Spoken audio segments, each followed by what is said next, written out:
শুনেছি আপনি যখন ইবাদতখানায় থাকতেন তখন আমুন মানুষের সঙ্গে কথা বলতো, আর যখন থাকতেন না তখন আমুন নীরব থাকত। আপনি নিজে কি বিশ্বাস করেন যে তুচ্ছ অবস্থায় আমুনকে খাদেমদের দ্বারা লুকানো হয়েছিল সেই আমুন কথা বলতে পারে? সাধারণ মানুষকে ওহির দোহাই দিয়ে ধোঁকা দেয়া যায়, কিন্তু জনাব ইউজারসিফকে ধোঁকা দেয়া সম্ভব নয়। হাকিকত হচ্ছে আমুনের কাছাকাছি একটা জানালা দিয়ে কণ্ঠ পরিবর্তন করে মানুষের সঙ্গে কথা বলতাম। শব্দগুলো ইবাদতখানার প্রতিধ্বনি হয়ে মানুষের কাছে পৌঁছত। মানুষ ভাবত আমুন কথা বলছে। আমুন। অজ্ঞামোহর, আপনি একজন চালাক প্রকৃতির লোক। কেন এই উপলব্ধি ও অনুভূতিগুলো মানুষের সাহায্যে কাজে লাগাননি? একটি মিথ্যে বিষয় বারবার বলায় ধীরে ধীরে সেটি সত্য হিসেবে মেনে নেওয়া হয়, আর আমরাও আমুনকে খোদা হিসেবে কল্পনা করি। মিষ্টি মধুর দুনিয়ায় মানুষের আহম্মকি মূর্খতা খুব বেশি প্ররোচনা ছিল।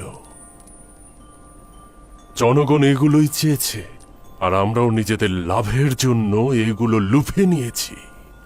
আর এগুলো করতে করতে আস্তে আস্তে আমুনকে মহান খোদার স্বরূপ তৈরি করেছি।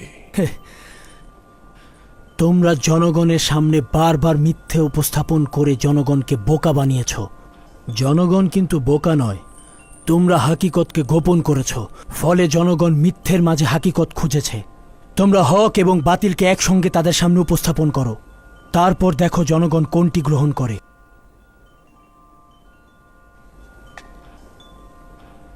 বানু অসেনাদ আজিজে মিশরের সহধর্মিনী প্রবেশের অনুমতি চাইছে। প্রবেশ করতে বলো। বানু অসেনাতের অনুমতির প্রয়োজন নেই।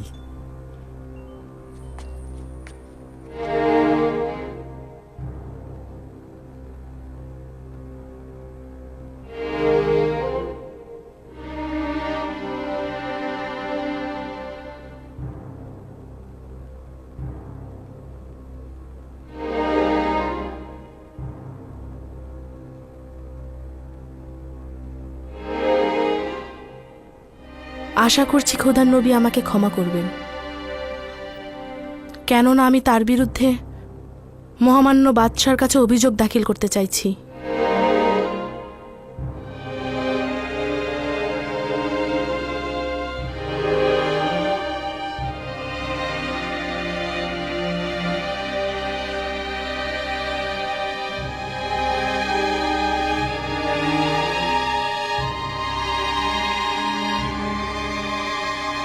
ওয়াসেনাত, আজ খাদেমদের বিচার কার্য ও শুনানি চলছে।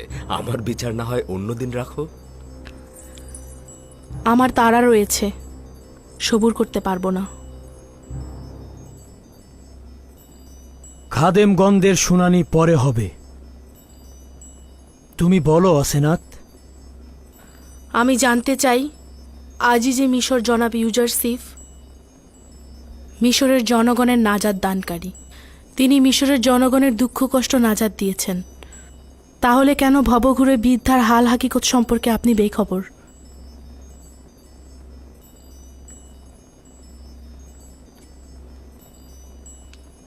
যে বৃদ্ধ মহিলার কথা তুমি বলছো তাকে আমি কিভাবে চিনতাম?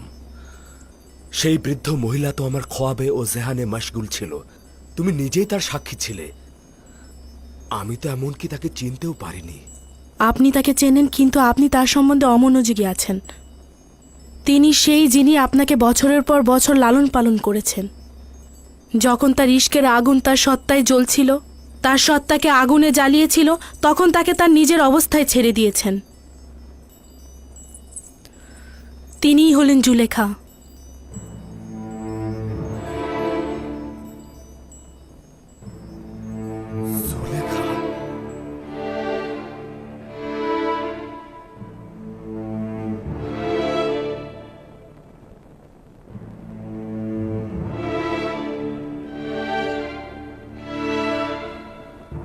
না, এটা সম্ভব নয়। জুলেখা অভিজাত সম্প্রদায়ের সুন্দরী নারী ছিল। কিভাবে সম্ভব সে জুলেখা হবে? আপনার প্রতি প্রেম তাকে এই দুরবস্থায় ফেলেছে। 30 বছর আপনার অপেক্ষায় ছিল, আপনার খোঁজে ভবঘুরের মতো অলিতে গলিতে ঘুরেছে।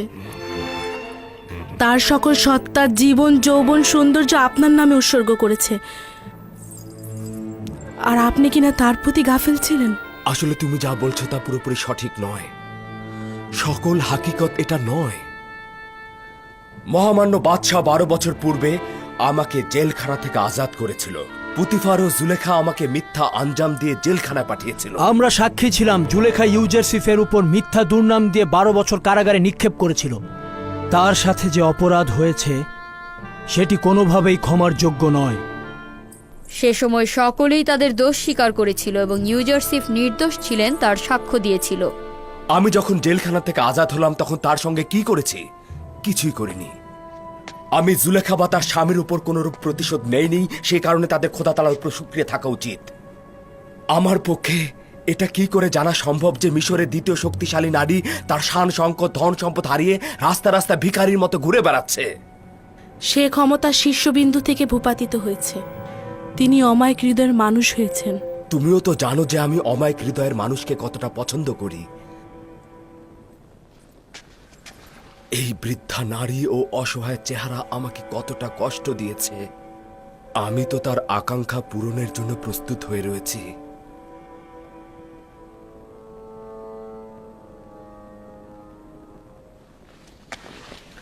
আমি এখনই জুলেখাকে একটু দেখে আসতে চাইছি। না, আমরা সকলে এই পাক পবিত্র এশকে দেখতে চাচ্ছি। যদি অনুমতি দান করেন, আমি গিয়ে তাকে এখানে নিয়ে আসি। যাও, তাকে নিয়ে এসো।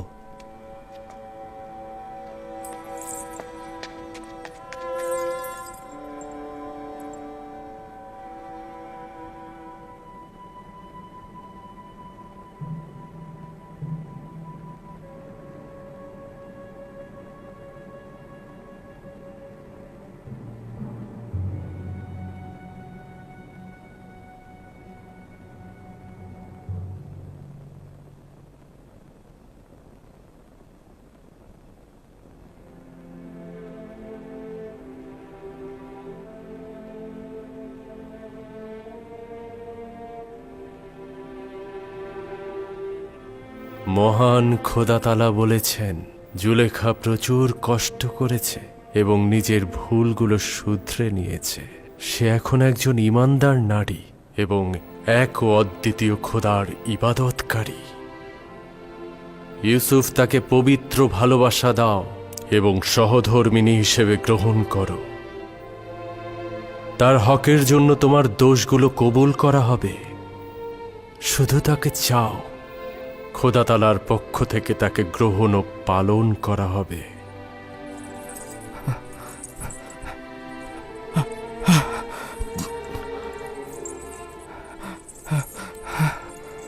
হে খোদার নবী, নতুন কোনো পয়গাম? আজব ফরমান ছিল। আদেশ এসেছে জুলেখার প্রতি সহমর্মী হতে, তাকে সহধর্মিণী হিসেবে নির্বাচন করতে।